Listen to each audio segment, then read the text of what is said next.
Ken Trahan with Lenny Vangilder. It's our First NBC Bank Weekend Review, brought to you by First NBC Bank with 31 locations throughout the greater New Orleans area and beyond. That's First NBC Bank, proud sponsor of SportsNola.com.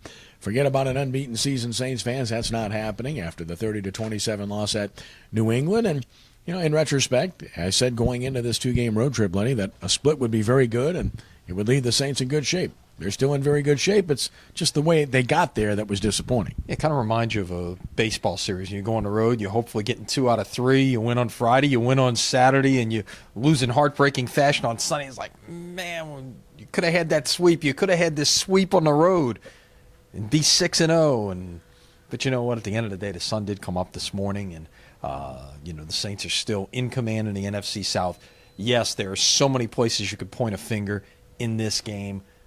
But at the end of the day, that is a 3-time Super Bowl winning quarterback standing on the other sideline who got one more chance with a minute and a handful of seconds and no timeouts and took his team down the field and got the job done. When you win, it's a team win. When you lose, it's a team loss. This was a team loss.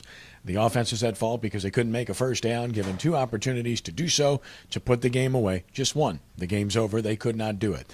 And then the defense, which kept them around much of the day, did not produce when they needed to in the final drive, allowing the Patriots with no timeouts to drive the field.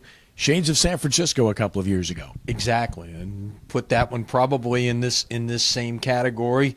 If you go back further than that, you could find so many more of these just gut-wrenching type of losses that you could, way back when you can make a long laundry list of those kind of things. They've been a lot fewer and far between lately, but I guess that makes them sting that much more. Yeah, the Saints get a week off now, so you get a chance to heal up because you did have some guys go out of the game that were important players for the Saints, and obviously some others who have been out for a while may have a chance to return. They keep that close to the vest, so stay tuned. We won't know until just about ready to go against Buffalo in 2 weeks' time. The LSU Tigers are now up to 6th in the nation after an impressive home win over Florida. This was old-fashioned football in this day and age of adding machine calculated numbers, offense galore, 4-hour games. This was line up, hit somebody in the mouth, and see who was better, and LSU was. Yeah, and it's it's been just the opposite of what we've seen around the Southeastern Conference all year, but kind of back to the roots a little bit here with this one. And LSU got it done on the ground. The passing game has been the stalwart thus far, but not so much this week. Didn't need to be. The defense has had it struggled, stepped up this week. And you got to be able to win games in different ways over the course of a 12-game season in college football or a 16-game season in the NFL, and LSU found a way to do that on Saturday. Well, they certainly did, and they did it by running the football very well with Jeremy Hill and an offensive line that is pretty good. And with a defense that showed dramatic improvement. I know Florida's not a great passing team, but still, this defense stepped up, and some younger players are playing better for John Chavis' side of the ball. Absolutely, and we mentioned this a couple of weeks ago, maybe giving some younger guys a chance, and and the thing with younger guys, even the ones maybe that have been out there, the less experienced guys, as they continue to play more and more, you can practice all you want, but you can't replicate that live game experience, and the more of it you get, the better you're going to be. Tulane with a remarkable win in triple overtime in the Mercedes-Benz Superdome over East Carolina. Certainly their most significant win of the year because of the nature of the opponent, who was good, because of the fact that they play without their quarterback, and how they won the game, having to survive after seemingly being about done. That's what, to me, spoke loudly about this win. Yeah, it's it was outstanding. We had a chance to watch it and televise it Saturday night and a re-air on WHNO Channel 20, and it was, it was truly breathtaking that the way that game unfolded, especially in the fourth quarter. It looked like Tulane with a 2-score lead had the game in command. East Carolina continued to battle back, and that's a great offense. But Tulane did a great job in the red zone, as I wrote about Saturday night on SportsNola.com. East Carolina in regulation got into the red zone 6 times, and only at the end did they get a touchdown. They had the pick 6, and they had 4 field goals, and that was the other 5 possessions down there. So bend but not break. Give up a lot of yards, but at the end of the day, just the 1 touchdown in regulation, traded some touchdowns in overtime, finally got the stop when they had to have it in the 3rd overtime. The East Carolina kicker missed what was seemingly a chip shot field goal from 34 yards.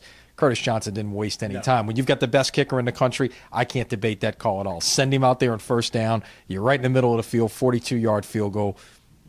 right down the middle, game over. I couldn't agree with you more, and it certainly panned out perfectly for what happened. And getting a week off now, they're likely to get their wounded warriors back, including Nick Montana. Yeah, absolutely. This was pretty much a 1-week injury from what we understand with the shoulder. And if it would have been a longer-term situation, who knows? Maybe you would have seen some different things happen on Saturday, but clearly they felt like this is a 1-week situation, 2 at the most, but obviously an off week this week. Come back a week from Saturday, back at home against Tulsa with a chance to get win number 6. And who'd have thought at the end of October we'd be talking about Tulane playing for bowl eligibility? Yeah, Pelicans continuing their unbeaten run in the preseason, and of course their regular season will be upon us pretty shortly. Yeah, we're almost here. Good start to the preseason, and you could say, well, look, it's practice. It doesn't matter. But at the end of the day, you got a lot of new parts to this team that are building confidence, and you're doing this without Eric Gordon, and for the most part, without Tyreek Evans, who played just a few minutes in the first preseason game. And, of course, our first NBC Prep Showcase continued with a stellar game, an instant classic with Holy Cross and Jesuit. We look forward to the next one. Next one's doubleheader on Saturday on WHNO Channel 20. You can watch them both live on sportsnola.com as well. Friday night, it's Brother Martin's homecoming as they entertain Holy Cross. Tigers will be certainly riding high after that win Friday night over Jesuit. And then which should be a good one on Saturday afternoon out of Joe Yenny with Archbishop Rummel against Leonard Fournette and St. Aug. Look forward to those. And, of course, you can watch Sports Nola TV Monday night, 6 p.m., back at its regular time at 6 p.m. with Ricky Jackson, Torrance Small, Brian Alley Walsh, and I, as we break it all down, Saints, LSU, Tulane, Prep. I know you will enjoy it. And, Lenny, I know you will, too. Have a great week. Okay, we'll see you later on this week. And, by the way, this guy to my right, your left on the camera there, will be honored Thursday night as one of the newest inductees into the Archbishop Rummel Athletic Hall of Fame. So congratulations to you and our other Sports Nola colleague, Ed Daniels, on that honor. It's well-deserved on his part, and I'm just happy to tag along.